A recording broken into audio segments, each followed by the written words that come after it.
जिस शिकंजी को अगर कोई भी पिएगा तो उसके अंदर कुछ घंटों के लिए द ग्रेट खली जैसी ताकत आ जाएगी, जिसकी वजह से जब भी रोमन्स उनके ऊपर हमला करते ये पंख वाला कबूतर जिसका नाम लोडूबाज है और ये बड़े से भोसड़े वाला जिसका नाम भोसड़ू भाई है बाहुबली शिकंजी पीकर पूरी रोमन्स आर्मी की गींद फाड़ देते। अब वो दोनों एक दिन शिकार करके गांव की तरफ लौट रहे थे, तभी उन्हें वहाँ रोमन सैनिक मिलते हैं जिनकी उन्हें देखकर भयंकर वाली फटी पड़ी थी, तो वो रहम की भीख मांग रहे थे। लोडूबाज कहता है इस बार तो मैं इन्हें बिना बाहुबली शिकंजी के ही मारूंगा, जिसमें वो जैसे ही घुसंड मारता है उल्टा उसी को लगती है, जो देखकर वो दोनों सैनिक उस पर टूट पड़ते हैं कि साले में कोई शक्ति वक्ति नहीं है। जिस कुटाई के भोसड़ू भाई पूरे मजे ले रहा था, जो देखकर लोडूबाज से रहा नहीं जाता, तो वो बाहुबली शरबत पी ही लेता है और फिर होता है ये।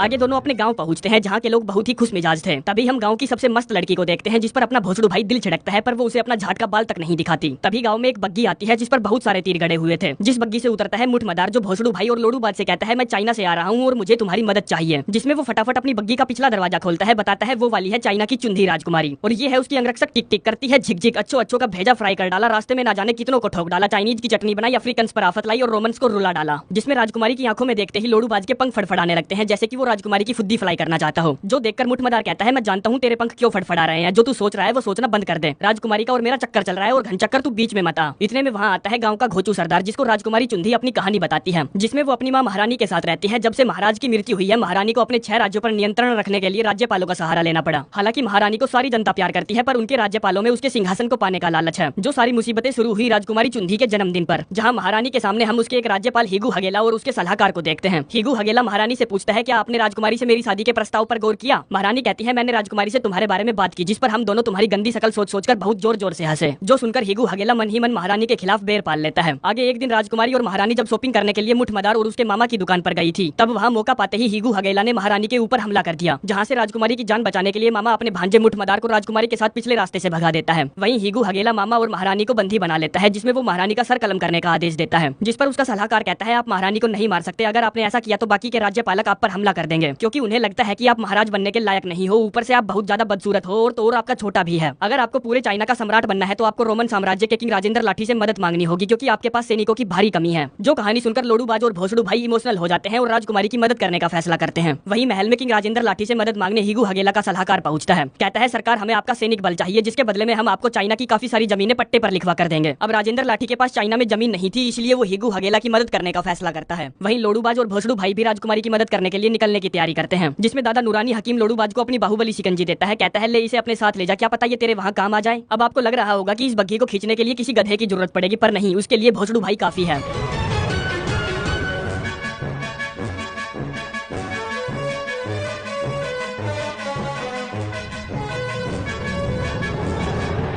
वहीं हिगू हगेला महारानी और मुठमदार के मामा को एक बड़े से पहाड़ पर बने किले में कैद कर देता है। उधर किंग राजेंद्र लाठी अपनी सेना को लेकर चीन की तरफ बढ़ने लगता है, जहां तक पहुंचना इतना भी आसान नहीं था। इधर भोसड़ू भाई और लोडूबाज कुछ खाने पीने के लिए एक बार में रुकते हैं, जहां उनका पंगा हो जाता है 3 पहलवानों के साथ, जिनको लोडूबाज अपनी बाहुबली शिकंजी पीकर ठिकाने लगाता है।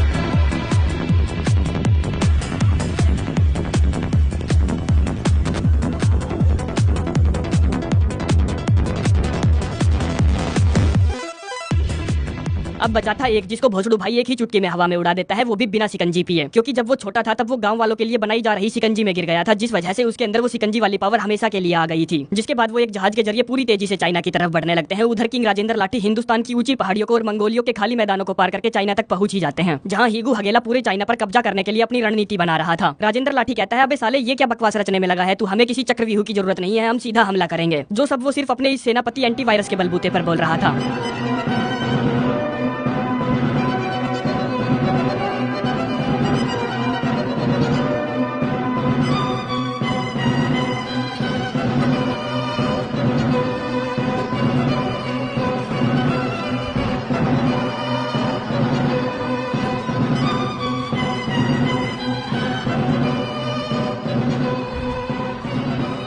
अब तक सिर्फ एक राज्य को छोड़कर पूरे चीन पर कब्जा हो चुका था, जिसमें रात के समय हिगू हगेला राजेंद्र लाठी से कहता है आखिरी बचे राज्य को जीतना इतना आसान नहीं, क्योंकि उस राज्य का राजकुमार कुकू बहुत ही रहस्यमय आदमी है। राजेंद्र लाठी कहता है अरे यार तू डर मत, देख मैं कैसे कुकू का कुकड़ू बजाता हूँ। तब तक लोडूबाज और भोसड़ू भाई महारानी को छुड़ाने के लिए उसके कैद खाने तक पहुंच जाते हैं, जिस पहाड़ पर अंगरक्षक टिक टिक चुटकी बजाते ही चढ़ जाती है, जो कैद खाने की खिड़की को एक रस्सी से बांधकर उसका दूसरा सिरा नीचे भोसड़ू भाई को दे देती है, जो एक ही झटके में खिड़की समेत पूरी दीवार को नीचे खींच गिराता है। जिस वजह से महारानी वहाँ से आजाद हो जाती है, जो राजकुमारी से कहती है कि वो लोडूबाज और भोसड़ू भाई के साथ कुकू के राज्य में जाए, जो खुद अंगरक्षक टिक टिक के साथ अपने सैनिक दल को इकट्ठा करने चली जाती है, जिसमें अपनी घोड़ा पछाड़ जैसी स्पीड की सहायता से भोसड़ू भाई राजकुमारी को किंग राजेंद्र लाठी की सेना से पहले कुक्कू के महल तक लेकर पहुंच जाता है, जहां हम देखते हैं राजकुमार कुक्कू को, जो साला किसी लोंडिया से कम नहीं लग रहा था, परंतु फिर भी राजकुमारी चुंधी उस पर फिदा हो जाती है, जिससे जब उसकी नजरें नहीं हटती तो लोडूबाज को बहुत बुरा लगता है कि साला उसका नंबर कट गया। अगले ही सीन में किंग राजेंद्र लाठी अपनी सेना लेकर महल के बाहर खड़ा था, जहां से राजकुमारी चुंधी बाहर आती है, कहती है अपने घुटने टेक दो, हम तुम्हें माफ कर देंगे। जो सुनकर वो लोग हंसने लगते हैं। राजेंद्र लाठी पूछता है तुम्हारे पास कितने आदमी हैं? चुंधी कहती है 10,000 है मेरे पास। राजेंद्र लाठी कहता है अरे भाई ये तो मेरा अपमान है, क्योंकि मेरे पास तो 80,000 आदमी हैं। तभी राजकुमारी की सपोर्ट में लोडूबाज और भोसड़ू भाई के साथ कुक्कू भी आता है, जिन्हें देखकर किंग राजेंद्र लाठी की एक बार तो फट जाती है कि ये साले शिकंजी वाले यहाँ भी आ गए। एंटीवायरस कहता है बहुत हो गया महाराज, मैं इन्हें अभी सबक सिखाता हूँ। जिसमें जैसे ही वो उन्हें पेलने के लिए आगे बढ़ता है, उसके पाँव में मोच आ जाती है, जिस वजह से वो बिना लड़े ही मैदान से बाहर हो जाता है। तब तक लोडूबाज सबको एक एक घूंट अपनी बाहुबली शिकंजी की पिला देता है, क्योंकि उनकी टीम में सैनिकों की भारी कमी थी। जिसके बाद युद्ध की घोषणा हो जाती है और दोनों सेनाएं आपस में टकरा पड़ती है। राजेंद्र लाठी की सेना बहुत बड़ी होने के बावजूद भी भोसड़ू भाई, लोडूबाज और राजकुमारी डटकर उनकी सेना का सामना करते हैं।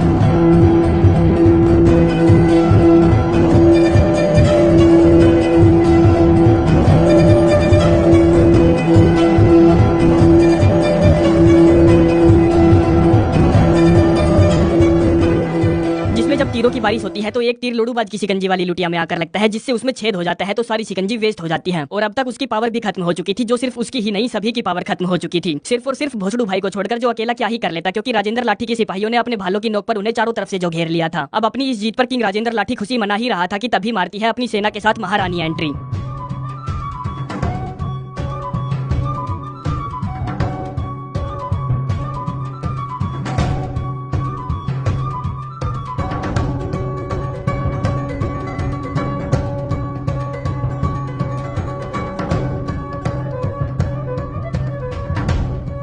किंग राजेंद्र लाठी पूछता है कितने आदमी हैं? वो कहती है पूरे 10 लाख। जो सुनते ही उसकी पूरी सेना हथियार डाल देती है और वो अपने घोड़े पर दुम दबाकर वहां से निकल लेता है कि ये लड़ाई मेरी नहीं है। जिसके जाते ही महारानी वापस से पूरे चाइना पर कंट्रोल पा लेती है। आखिरी सीन में महारानी बाहुबली शिकंजी वालों के यहाँ जाती है, जहाँ सभी अपनी जीत पर जश्न मनाते हैं। भोसड़ू भाई अंगरक्षक टिक-टिक से प्यार करने लगा था, तो वो उसके साथ डांस करता है। महारानी घोषणा करती है कि वो राजकुमारी चुंधी की शादी राजकुमार कुक्कू से करवाएगी, जिस बात से अपने लोडूबाज को दुख तो पहुंचता है, पर वो अपने आप को बहला लेता है। पोस्ट क्रेडिट सीन में हम देखते हैं किंग राजेंद्र लाठी हिगू हगेला और उसके सलाहकार से अपने महल में पोछा लगवा रहा है, जिसके साथ ही ये कहानी यहीं पर समाप्त हो जाती है। जानता हूँ कहानी में दम नहीं था और मेरा मन भी नहीं था, पर फिर भी आखिर तक देखने के लिए आप लोगों का धन्यवाद।